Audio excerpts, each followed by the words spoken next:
On a menti, à votre avis? Écoutez, je pense que chaque guerre est précédée de grands médias mensonges. Et il faut, je pense, qui dans cette salle peut prétendre savoir tout ce qui se passe maintenant en Libye et avoir les preuves de tout ce qu'on nous a avancé. Je pense qu'une première chose qui est prudente, c'est de se remémorer que chaque guerre est précédée d'un grand média mensonge. Quand les États-Unis ont attaqué le Vietnam, ils ont dit que c'est parce que 2 navires vietnamiens avaient attaqué leur flotte. Après, ils ont reconnu que c'était faux. Quand on a attaqué l'Irak, on a dit que c'est parce qu'il avait des armes de destruction massive, qu'il était complice d'Al-Qaïda, ou toutes sortes de choses qui se sont avérées fausses. Quand on a attaqué la Yougoslavie, on a dit que c'est parce qu'il y avait un génocide au Kosovo. Un an après, j'ai eu un débat avec le secrétaire général, le porte-parole, de l'OTAN. Il a dit, ah non, on n'a pas dit ça, c'était faux. L'Afghanistan, on nous a dit que c'est parce qu'ils étaient responsables du 11 septembre. À chaque guerre, il y a un média mensonge. Après, on sait que c'est faux, mais le mal est fait. Et on sait aussi que ce sont des guerres qui poursuivent en fait d'autres objectifs et qui vont tuer beaucoup plus de gens que ce qu'on nous a dit. Je pense que ce serait important de prendre du recul, comme on vient de le faire, de remettre ça dans un contexte. Et justement, puisque vous m'avez fait l'honneur de m'inviter dans cette émission, qui est assez exceptionnelle, néanmoins, je pense que vous avez fait une erreur en m'invitant, parce que quand j'entends toutes ces choses-là, je me sens un peu un idiot. Ça fait déjà 10 fois qu'on m'explique la différence entre un bon arabe et un mauvais arabe, et je dois être idiot parce que j'ai toujours pas compris. Quel est le critère pour l'Europe, pour les États-Unis, pour distinguer le bon arabe et le mauvais arabe? Si on songe naïvement, par exemple, c'est là où on organise des élections. Alors dans le monde arabe, il n'y en a pas beaucoup, effectivement, mais il y en a eu une, c'était en Palestine. Et qu'est-ce qu'on a fait? Le Hamas a eu 56%. Le cher président palestinien non élu ou pas réélu, qui est l'ami de l'Europe et des États-Unis, qu'est-ce qu'il a fait? Il a destitué le Premier ministre qui avait 56% et il a nommé un type qui en avait 2%. Alors là, on se dit, bon, ça c'est un mauvais arabe, il ne respecte pas les élections. Non, c'est lui le bon arabe, et ceux qu'on a bombardés, c'est les Palestiniens parce qu'ils avaient mal voté. Alors on peut essayer de trouver un autre critère, on peut dire par exemple, c'est la question des femmes. Et là, on peut dire, oui, le Hamas, sur la question des femmes, pas excellent. Mais je me souviens, pour avoir été en Irak, justement, pour voir les conséquences sur la population civile des bombes que votre camp avait lancées. Je me souviens qu'en Irak, il y avait peut-être beaucoup de choses qui n'allaient pas, mais il y avait une éducation et des soins de santé formidables. Et j'ai vu des femmes dans des ministères qui commandaient à des hommes et tout le monde trouvait ça normal. Comparé maintenant, donc, je me suis dit, ça c'est des bons Arabes. Non. Les Irakiens, vous vous souvenez, Madeleine Albright disait, est-ce que ça vaut la peine que 500 000 enfants irakiens soient morts à cause du blocus et de l'embargo appliqué par les gens que vous admirez, les États-Unis, la France, etc. Elle a répondu oui. Donc les Irakiens qui avaient émancipé la femme, ce n'étaient pas les bons Arabes. Les bons Arabes, c'est par exemple l'Arabie Saoudite, où il est interdit à une femme d'aller, de faire des études, de voyager, d'aller à l'hôpital sans son mari, etc. Eh bien, je voudrais, mais je ne vais pas vous interrompre, mais je voudrais continuer ce point pour montrer qu'on est complètement dans l'hypocrisie et dans le 2 poids et 2 mesures. Si vous prenez un autre critère, par exemple le terrorisme, en principe, un bon arabe, ça va être quelqu'un qui ne fait pas d'attentat. Pas de chance, il y a un certain Ben Laden qui a fait des attentats contre un gouvernement en Afghanistan sur lesquels on pouvait dire des choses, mais qui avait émancipé les femmes. Et là, on a, Ben Laden, mauvais arabe. Alors, non. Le gouvernement dont vous parlez, celui de Najibullah, qui était soutenu par les soviétiques. Exactement, dans les années 80 en Afghanistan. Et donc, on va dire Ben Laden, il fait des attentats, c'est un mauvais arabe. Ah non, il est aidé, financé par M. Carter, Brzezinski, etc. À l'époque. Donc, on dit Ben Laden, mauvais arabe. Bon arabe, puisqu'il fait des attentats financés par les États-Unis. Malheureusement, après, il fait les mêmes attentats contre les États-Unis. Et donc, le bon arabe devient un mauvais arabe. Si on prend maintenant la question actuelle, la question de la violence et de la répression. On nous dit Kadhafi a tiré sur les civils, on attend les preuves, on nous dit il y a 6 000 morts, puis c'est 2 000, puis c'est 200, puis etc. Je pense qu'il est impossible dans ce genre de situation. Les gens qui disent qu'ils ont un chiffre précis, c'est pour moi des charlatans, mais de toute façon, il y a toute une série de satellites qui ont indiqué que ce n'était pas prouvé. Je pense qu'on ne les voit pas à la télévision, ça c'est sûr. Voilà, et on n'a pas ces choses, donc on le répète, on passe en boucle. Il faut se souvenir qu'il y a eu des médias mensonges avant. Il faut quand même se souvenir qu'avec Google maintenant, si je veux voir dans votre jardin la couleur de vos chaussures, je peux. Et les États-Unis ne seraient pas capables de nous montrer les massacres de 6000 personnes qui ont eu lieu. Michel Colomb, vous savez bien que quand vous regardez sur Google dans mon jardin, c'est il y a 6 mois que vous voyez mon jardin. Non, c'est il y a 1 heure. Bon, ça a changé alors. Ouais, parce que ça a changé. J'ai regardé récemment mon jardin, c'était il y a 6 mois. Juste un point pour conclure ce raisonnement par rapport justement à ça. Admettons même que Kadhafi ait fait des choses. C'est certainement pas un tendre et c'est pas mon modèle de dirigeant pour un pays du tiers-monde. Mais il y a une chose quand même. Au moment où on fait cette résolution pour aller bombarder en Libye, et j'ai été en Irak, j'ai été en Yougoslavie, je sais ce que font les bombes, et vos bombes françaises, vos bombes des États-Unis vont tuer des gens, des femmes, des bébés, des vieillards, et ça, dans quelques jours, on va le voir, et il faudra réfléchir à la responsabilité qu'on prend. Au même moment, qu'est-ce qui se passe au Yémen? Il y a des massacres épouvantables de manifestants civils qui, ceux-là, sont vraiment désarmés, et qu'est-ce qu'on fait? Les États-Unis et la France aident le Yémen.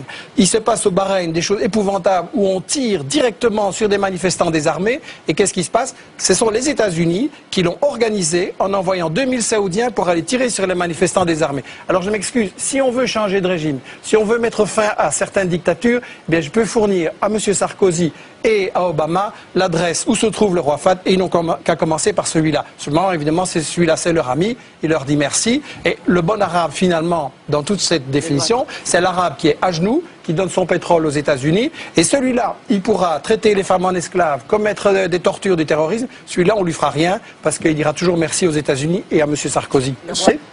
Bah oui. Mais de Écoutez, quand la jeunesse tunisienne lance contre Ben Ali en disant on en a marre que ce type se remplit les poches et de sa répression et de ses violences, à ce moment-là, que fait votre ministre? Elle propose ses flics pour aller aider à matraquer les manifestants. Et Ben Ali, la France, je m'excuse, l'a protégé jusqu'au pied de l'avion qui l'emmenait. Et là, tout d'un coup, vous me dites que toucher... Kadhafi est allé trop loin. Je vous laisserai parler, mais si vous voulez me laisser gentiment terminer... Et vous dites des choses incroyables et d'une simplicité biblique. Je dis des choses qui ne sont pas à la télévision tous les jours, comme ce que vous avez dit. Et c'est pour ça que ça peut prendre... On ira plus vite si on ne va pas ensemble. Et c'est pour ça que ça peut prendre un peu de temps pour que ça puisse être expliqué aux gens. Après tout, ce sont des choses qu'on ne dit absolument pas dans les journaux télévisés. Donc je voudrais quand même dire une chose. Votre gouvernement qui protège... Mais c'est aussi le vôtre, en fait. Oui, il est belge. Il est belge. Vous êtes belge. Pardonnez-moi, je dis je suis belge, personne n'est parfait. Et si on veut aller au fond des choses, si vous ne coupez pas, je pense que le spectateur aura plus de chances de se faire une idée des deux positions. En fait, les États-Unis et la France ont essayé de protéger Ben Ali et Moubarak jusqu'à la dernière seconde. Et le cas d'Gaddafi est légèrement différent parce que, oui, c'est un dictateur, oui, c'est un corrompu, oui, il y a des comptes en Suisse, mais d'un autre côté, il a nationalisé le pétrole et là, il a déplu à Exxon, à Total et à BP, il a soutenu les Palestiniens et là, il a déplu aussi. Et ce qui se passe, c'est que les États-Unis, ce qui se passe, c'est que les États-Unis et la France essayent en fait de casser le printemps arabe. On ne le soutient pas du tout. En Tunisie et en Égypte, on a essayé de mettre des sous-fifres à la place de la même chose. On change 2-3 figures, d'ailleurs mourantes, pour que rien ne change sur l'essentiel. Et en Libye, je pense, comme il a été dit, qu'il y a un soulèvement populaire, il y a des aspirations, effectivement. Il y a aussi une guerre civile provoquée, armée par les États-Unis et par la Grande-Bretagne.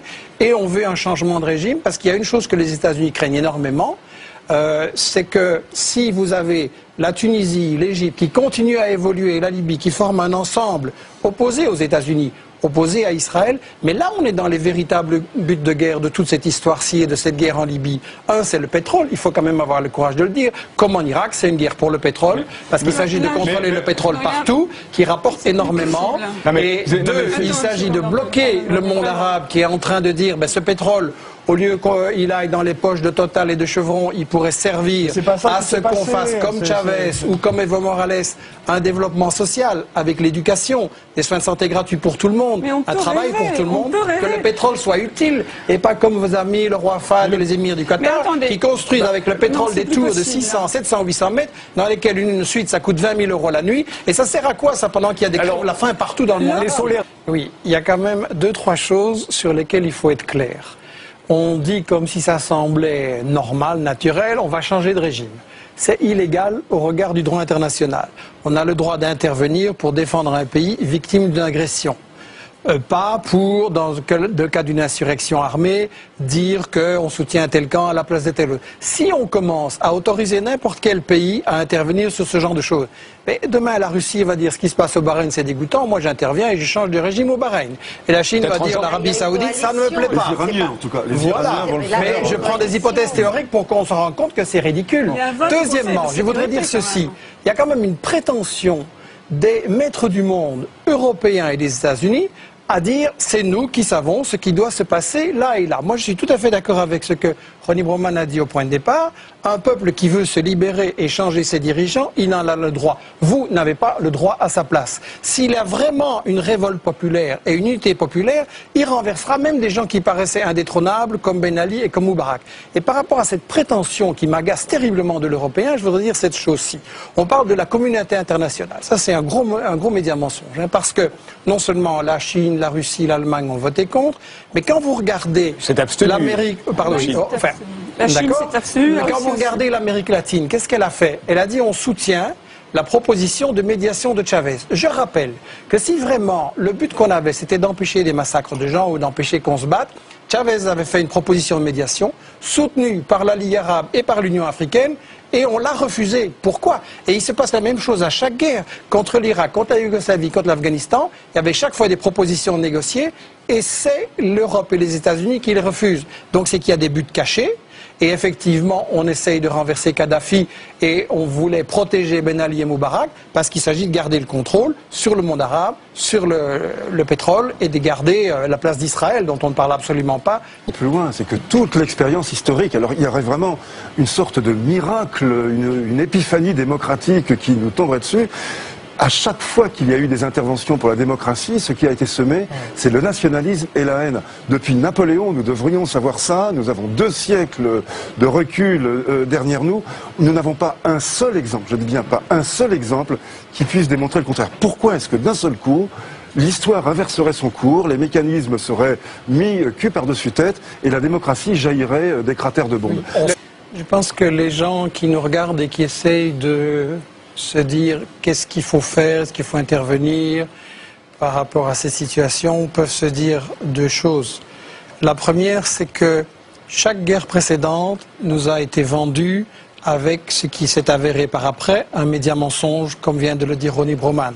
Donc, est-ce que les médias qui nous ont menti sur le Vietnam, sur l'Irak, sur la Yougoslavie, sur l'Afghanistan et sur toute une série d'autres encore, chaque fois qu'il y a une guerre, est-ce que cette fois-ci, par quel miracle, ils diraient la vérité? La deuxième chose, c'est que vous êtes, je trouve, un peu léger en disant il faut bombarder.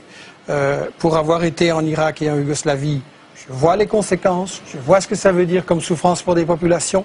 Je pense que les Français et les Européens doivent se poser la question, est-ce que j'accepte qu'on bombarde en mon nom ces populations?